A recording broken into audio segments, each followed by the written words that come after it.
The woman you're watching was not meeting a friend. She was Anna Chapman, part of a Russian spy network that had been living quietly inside the United States. And the man across from her? He was working undercover for the FBI. But this meeting was only the final move in an investigation that had already lasted nearly 10 years. The FBI called it Operation Ghost Stories, and it exposed a Russian intelligence network that had blended into ordinary American life so completely that neighbors, colleagues, and friends had no idea who these people really were. They didn't hide inside secret military bases. They lived in suburban homes, raised families, attended neighborhood events, and built careers. Some used false identities, others appeared completely ordinary. But according to the FBI, their real mission was to build long-term access to policymakers, academics, business leaders, and other influential Americans.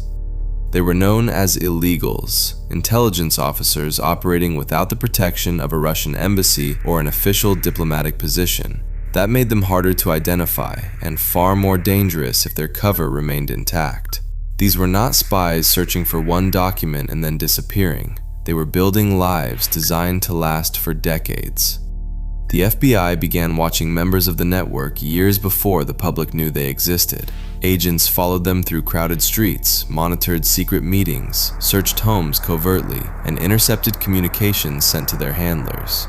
The spies allegedly used coded radio transmissions, encrypted messages hidden inside ordinary photographs, identical bags exchanged in crowded locations, and short-range wireless connections between laptops.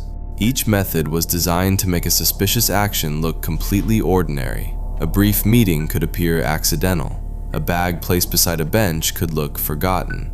Two strangers crossing paths might exchange information without visibly speaking. But every secret system creates a pattern, and once the FBI recognized that pattern, it began collecting evidence. Meeting after meeting, message after message, year after year. This was not a quick investigation. It required patience. Because the FBI needed to learn how the network operated, who was involved, and how far its connections reached. At Columbus Circle in New York, two men met in public. To everyone around them, it could have looked like an ordinary conversation.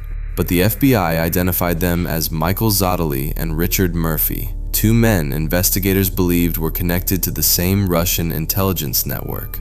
Crowded public places gave operatives natural cover. They could meet in the open, surrounded by people who had no reason to pay attention.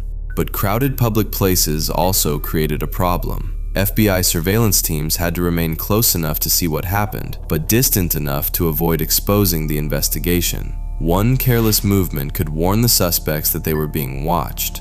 So the FBI waited. It allowed the network to continue operating while investigators documented its methods and identified additional members. That patience also carried a risk. The longer the agents remained free, the more opportunities they had to recruit sources, obtain information, or disappear.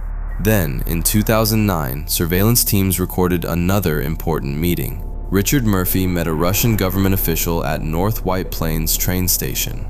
The footage is blurry, distant, and completely silent. But that is what real surveillance often looks like. There is no dramatic soundtrack, no perfect camera angle. Just investigators recording enough detail to establish who met, where they met, and what happened next.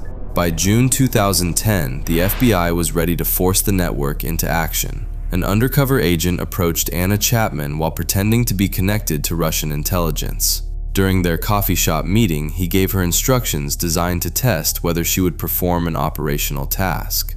Chapman appeared suspicious. She contacted her father, who reportedly advised her to take the situation to the police. But before the network could scatter, the FBI moved. On June 27, 2010, one day after the coffee shop meeting, agents arrested 10 members of the network across the United States. The arrests revealed something unsettling. Several suspects had spent years establishing families, careers, and relationships while secretly maintaining contact with Russian intelligence. Their neighbors had not been living beside temporary visitors. They had been living beside carefully constructed identities.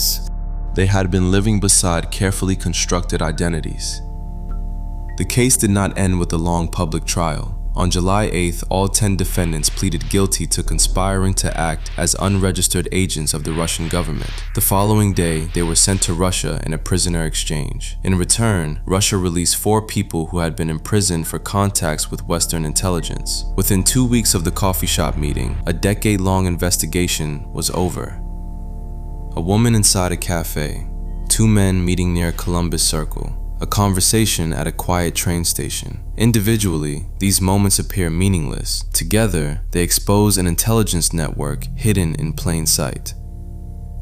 And that may be the most disturbing part of Operation Ghost Stories. The spies did not survive by looking invisible, they survived by looking ordinary.